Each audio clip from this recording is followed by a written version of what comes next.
এবার যাবো কোথায়? বৃন্দাবন। আমি একা যাবো না, আপনারা যাবেন? যাবেন? ওই বৃন্দাবনে যাবো এইবার, চলো। ওই দেখো, ওই দেখো। হ্যাঁ? আমি যাওয়ার সময় বেলুন কেন? হরি হরি।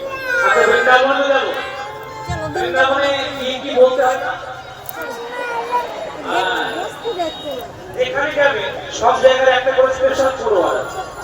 এই যেমন আমরা বীরভূমের মানুষ, বীরভূমে যেদিকে যাবেন সেদিকে বলে যায় যায়। নবদ্বীপ মায়াপুর যাবেন সেদিকে যাবেন জয় মহাপ্রভু জয় গো, তাই না? আচ্ছা, পুরী গেছে, পুরী জগন্নাথ দর্শনে পুরীতে কি বলে? তাই নাকি? আর বৃন্দাবনে বলে চলুন সকলে মিলে বাহুকুলে করতালি দিতে দিতে যাবো বৃন্দাবন। সকলে মিলে মায়েরা হলো বাবা হরি ধ্বনি।